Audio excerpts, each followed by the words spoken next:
हे राजन, जिन श्री कृष्ण को तुम अपने मामा का पुत्र समझते हो, वसुदेव जी का पुत्र समझते हो, और जिनसे तुम प्रेम करते हो और जो तुमसे प्रेम करते हैं और बिना प्रत्युपकार की अपेक्षा से तुम्हारा उपकार करते रहते हैं, यहाँ तक कि तुमने अति विश्वास से, स्नेह से जिनको अपना मंत्री बनाया और यहाँ तक कि चिट्ठी ढोने वाला दूत बनाया,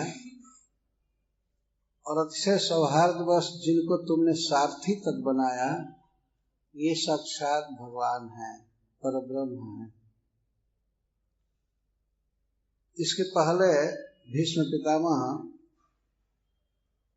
यह कहे थे कि भगवान श्री कृष्ण के वास्तविक प्रभाव को और अनुभाव को वास्तव में भगवान शिव जानते हैं और देवर्षि नारद जी जानते हैं तथा भगवान कपिल देव जानते हैं।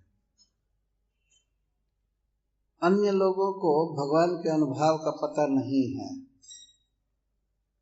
अनुभाव का अर्थ कल किया गया था, भाव और अनु दो शब्द है। तो भाव के पीछे जो विकार मन में होता है या शरीर में, वाणी में, उसको अनुभाव कहते हैं।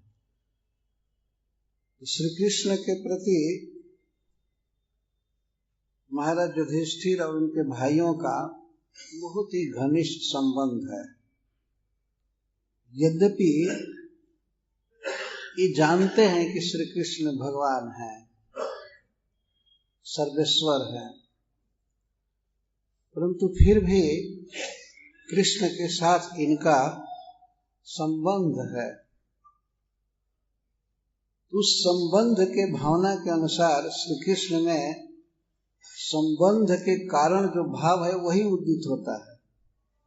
ये ईश्वर है यह भाव भूल जाता है। जैसे ब्रजवासियों का तो पूर्ण ही भाव भूला रहता है, तो श्री कृष्ण को अपने प्रिय समझते हैं। तो द्वारका के जो परिकर हैं, जिनमें पांचों पांडव हैं, वास्तव में द्वारका के परिकर माने जाते हैं। भगवान की दो प्रकार की मुख्य लीलाएं हैं, ब्रज में और मथुरा वृंदावन में। तो मथुरा वृंदावन और मथुरा द्वारका।